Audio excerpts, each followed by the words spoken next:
رسول پہ بات کرتا ہوں، لفظ محمد بھی چھوڑ دیں، لفظ اللہ بھی چھوڑ دیں، میں درمیان میں لفظ رسول پہ بات کرتا ہوں اور انشاءاللہ چونکہ انہوں نے اعلان فرمایا ہے میں تحفظ ناموس رسالت کے حوالے سے بات کروں گا لیکن لفظ رسول سے بات کروں گا، اور میں یہ بات انشاءاللہ تحدیث بن نعمت کے طور پہ کہتا ہوں، جو لفظ رسول پہ بات کرتے ہوئے میں آپ کی خدمت میں دلائل پیش کروں گا، آپ محسوس کرو گے کہ میں آپ کا وکیل ہوں، آپ کا خطیب نہیں ہوں۔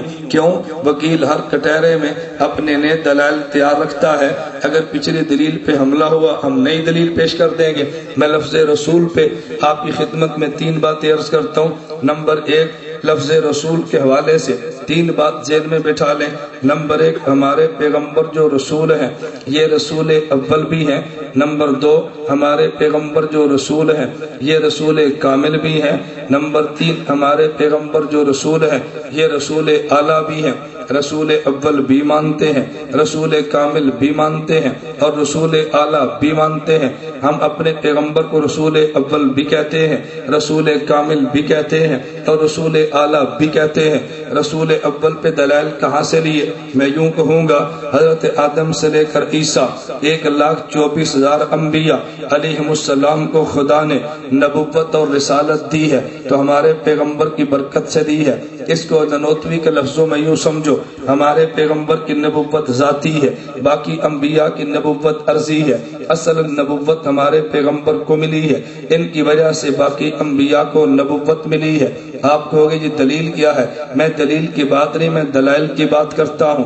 نمبر 1، قرآن کریم اس بات پہ گواہ ہے۔ اللہ نے قرآن کریم میں فرمایا وَإِذْ أَخَذَ رَبُّكَ مِن بَنِي آدَمَ مِن ظُهُورِهِمْ ذُرِّيَّتَهُمْ وَأَشْهَدَهُمْ عَلَىٰ أَنفُسِهِمْ قَالَ أَلَسْتُ بِرَبِّكُمْ۔ اللہ نے قرآن میں فرمایا حضرت آدم کو پیدا کیا، آدم علیہ السلام کی پشت سے قیامت تک آنے والی اولاد کو نکالا، پھر اللہ نے ان سے پوچھا أَلَسْتُ بِرَبِّكُمْ، بتاؤ میں تمہارا خدا ہوں کہ نہیں؟ حضرت حکیم الاسلام قاری محمد طیب نور اللہ مرقدہ لکھتے ہیں کہ سارے لوگ خاموش تھے، انبیاء بھی چپ ہیں، اولیاء بھی چپ ہیں، مومنین بھی خاموش ہیں۔ جب خدا نے پوچھا میں تمہارا رب ہوں یا نہیں، اللہ چونکہ جلال والے ہیں، جلال والا جب بول پڑے اس کے سامنے بولنے کسی کو ہمت نہیں پڑا کرتی۔ یہ بات ذہن نشین فرما لیں، اللہ کی صفت جلال بھی ہے، خدا کی صفت جمال بھی ہے۔ جب اللہ جلال پہ آ جائے تو کوئی بولنے کی ہمت نہیں کرتا، صفت جمال کا غلبہ ہو تو پھر سارے بول پڑتے ہیں۔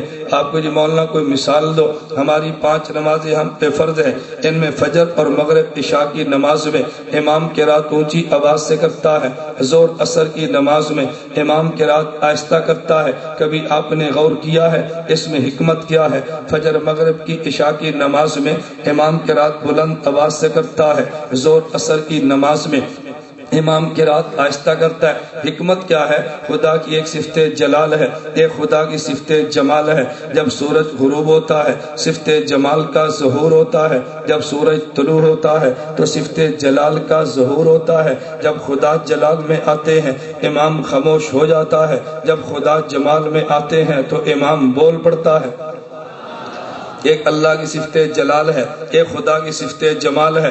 اور ایک بات اور بھی سمجھیں، نبی کے پاس خدا کی ساری صفتیں آتی ہیں، پھر پیغمبر کی وساطت سے اصحاب پیغمبر میں تقسیم ہوتی ہیں۔ خدا نے اپنے پیغمبر کو صفت جلال بھی دی ہے اور صفت جمال بھی دی ہے، پھر پیغمبر سے صفتیں یوں نظر آئی ہیں، کسی پہ صفت جلال کا غلبہ ہے، کسی پہ صفت جمال کا غلبہ ہے۔ پیغمبر کے صحاب میں سے بڑے کا نام ابو بکر ہے، چھوٹے کا نام عمر ہے۔ ابو بکر پہ جمال کا غلبہ ہے، عمر پہ جلال کا غلبہ ہے۔ تم کہو گے دلیل کیا ہے؟ ابو بکر صدیق رضی اللہ عنہ رات کو نفل پڑھ رہے ہیں، قرآن آہستہ پڑھتے ہیں۔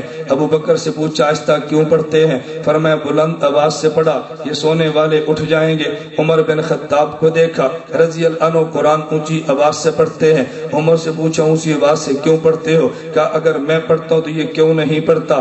صدیق پہ غلبہ جمال کا ہے، عمر پہ غلبہ جلال کا ہے۔ عمر پہ غلبہ. اچھا آگے چلے, میں ایک بات اور بھی کہتا ہوں, میرے امام ابو حنیفہ بھی امام ہیں, امام بخاری بھی میرے امام ہیں.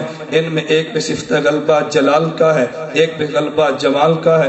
تم کو کہ دلیل کیا ہے؟ میں نے کہا میں دلیل یوں پیش کرتا ہوں, پیغمبر کے صحابہ میں سے مجھے ایک شخص نے پوچھا کہ جی امام بخاری بھی بڑے عالم ہیں, امام ابو حنیفہ بھی بڑے عالم ہیں, تم امام بخاری کا نام نہیں لیتے, ابو حنیفہ کا نام زیادہ لیتے ہو, وجہ کیا ہے؟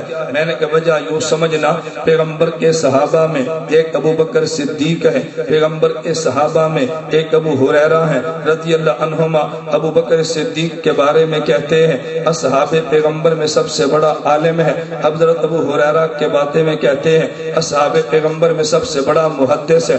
عجیب بات یہ ہے, اگر یہ بڑا عالم ہے تو بڑا محدث بھی تو ہوگا نا, لیکن کہتے یوں ہیں ابو بکر بڑے عالم ہیں, ابو ہریرہ بڑے محدث ہے. بڑا عالم وہی ہوتا ہے جو بڑا محدث تو ہونا.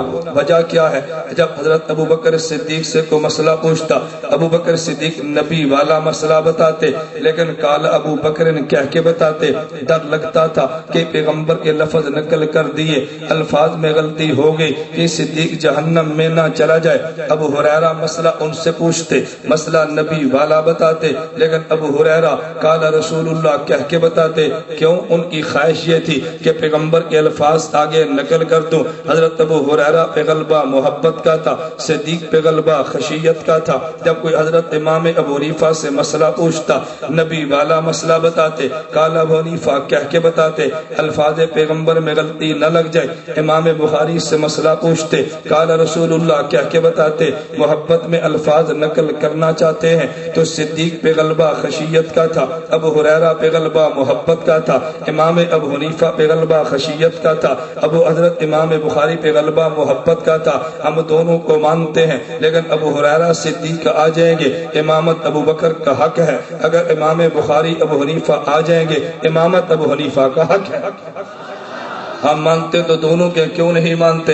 چلیے ذوق تازہ, میں ایک بات اور بھی کہہ دیتا ہوں. مجھے ایک شخص کہنے لگا امام بخاری بھی تو مدینہ کی بات کرتے ہیں, امام ابو حنیفہ بھی مدینہ کی بات کرتے ہیں, لیکن ہمیں یہ بات سمجھ نہیں آتی. آپ لوگ ابو حنیفہ کا تذکرہ تو کرتے ہو, امام بخاری کا کم کرتے ہو. میں نے کہا تو جھوٹ بولتا ہے, ہم امام بخاری کا تذکرہ حدیث میں زیادہ کرتے ہیں, ابو حنیفہ کا کم کرتے ہیں. کہتے ہیں چلو تذکرہ تو کرتے ہیں, لیکن آپ تقلید ابو حنیفہ کی کرتے ہیں, تقلید امام بخاری کی کیوں نہیں کرتے؟ میں نے کہا وجہ یہ ہے, ہم دیوبند والے عاشق مدینہ ہیں, ہم دیوبند والے عاشق پیغمبر ہیں. کہتے ہیں کیا مطلب؟ میں نے کہا امام بخاری بھی مدینہ منورہ لے کر جاتے ہیں, امام ابو حنیفہ بھی مدینہ منورہ لے کر جاتے ہیں, لیکن دونوں میں فرق کیا ہے؟ میں مثال کے طور پہ بات سمجھاتا ہوں. ایک جہاز اسلام آباد سے مدینہ منورہ جاتا ہے اور 5 گھنٹوں میں پہنچاتا ہے. ایک جہاز اسلام آباد سے مدینہ منورہ دوسرا جاتا ہے اور 1 گھنٹے میں پہنچاتا ہے. آپ بتاؤ 5 گھنٹے والے میں سوار ہوں گے یا 1 گھنٹے والے میں؟ بولیے نا. لیکن کون جس کو مدینے سے عشق ہے کہے گا مجھے جلدی لے کر چلو. میں نے کہا ایک جہاز اسلام آباد سے مدینہ منورہ جاتا ہے اور 5 گھنٹے میں پہنچاتا ہے, یہ دوسرا جہاز مدینہ منورہ جاتا ہے 1 گھنٹے میں پہنچاتا ہے. عاشق کہے گا مجھے 5 گھنٹے والا نہیں 1 گھنٹے والا جہاز چاہیے. میں نے کہا ہاں امام بخاری سے کہو ہم نے مدینہ منورہ جانا ہے, امام بخاری لے کر چلتے ہیں. وبی قال حدثنا احمد بن اشکابہ قال حدثنا محمد بن فضیل عن عمارة بن القعقاع عن ابی زرعہ عن ابی ہریرہ قال قال رسول اللہ. ہم نے ابو حنیفہ سے کہا ہم نے مدینہ جانا ہے. کہتے ہیں عن ابی حنیفہ عن انس بن مالک قال قال رسول اللہ.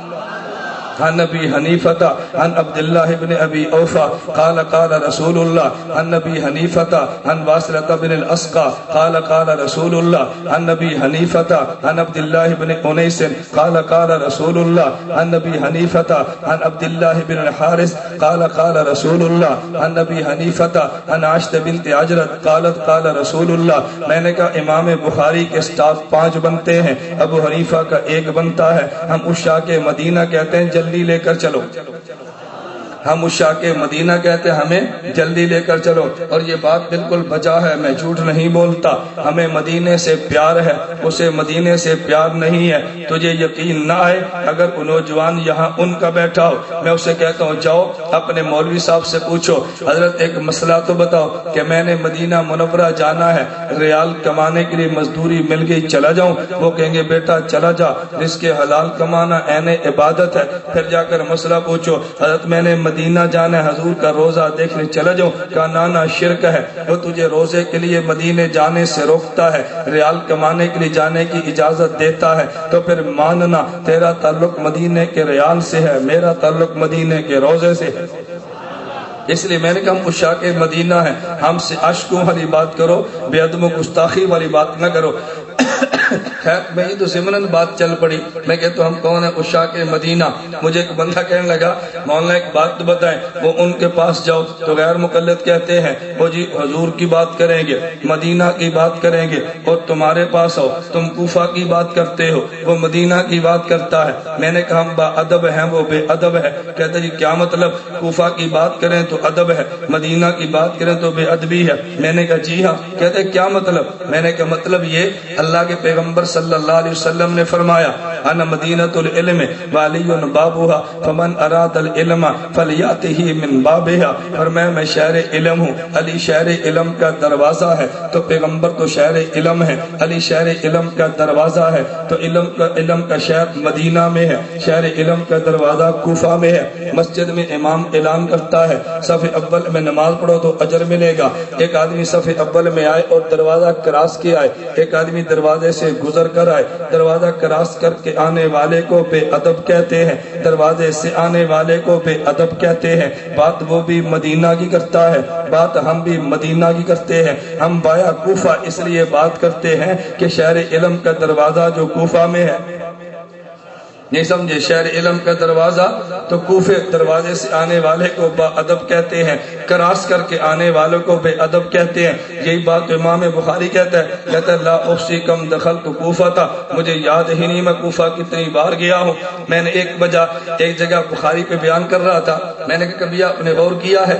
امام بخاری کہتا ہے میں بصرہ اتنی بار گیا، حجاز اتنی بار گیا، شام اتنی بار گیا، حجاز اتنی بار گیا، جزیرہ اتنی بار گیا، اور جب کوفہ کی باری ہے بخاری کہتا اللہ احصی کم دخل، تو مجھے یاد ہی نہیں میں کتنی بار گیا۔ ارے اتنا ذہین آدمی، حجاز کا جانا تو یاد ہے، کوفہ کا جانا یاد کیوں نہیں؟ وجہ یہ مدرسہ جامعہ ابو بکر ہے، یہ مدرسہ جامعہ ابو بکر ہے۔ آپ طالب علم سے پوچھے جامعہ میں کتنے سال پڑھا ہے؟ کہتا ہے جی 3 سال۔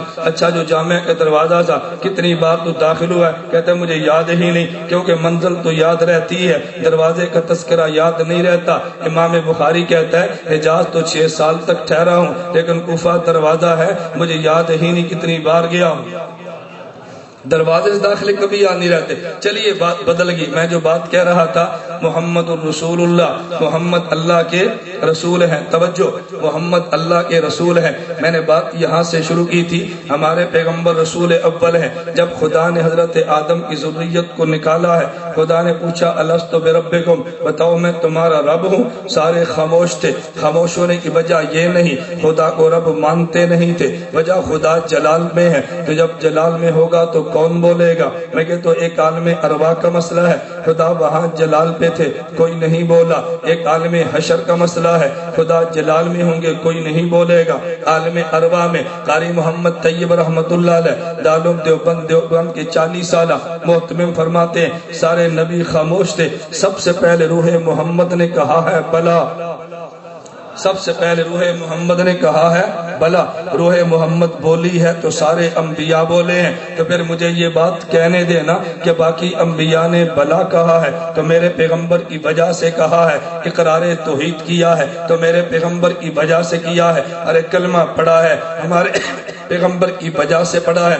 یہی بات مولانا نانوتوی فرما رہے ہیں، ہمارے پیغمبر کی نبوت ذاتی ہے، بقیہ کی نبوت عرضی ہے۔ پہلے نبوت انہیں ملی ہے، ان کی وساطت سے نبوت انہیں ملی ہے۔ کہتے قاسم نانوتوی کے پاس دلائل نہیں، میں نے کہا دلائل تھا تو دلیل سمجھا نہیں۔ یہ آیت بتا رہی ہے کہ پہلے ہمارے پیغمبر ہیں، بقیہ نے کلمہ ہمارے پیغمبر کی وجہ سے پڑھا ہے۔ میں نے اس لیے میدان معاشر کا تذکرہ کیا، آدم سے لے کر عیسیٰ سارے انبیاء ہیں، نبی سفارش کیا کرتا ہے، لیکن جب خدا جلال پہ ہوں گے یہ انبیاء سفارش نہیں کریں گے۔ عیسیٰ فرمائے حضرت آدم سے کہو وہ جی نوح کے پاس جاؤ، حضرت نوح کے پاس جاؤ، کوئی ابراہیم کے پاس جاؤ، ابراہیم کے پاس گئے ہیں، کہا جی حضرت موسیٰ کے پاس جاؤ، ان کے پاس گئے ہیں، کہا جی حضرت عیسیٰ کے پاس جاؤ۔ توجہ رکھنا، جانے والی کون ہے؟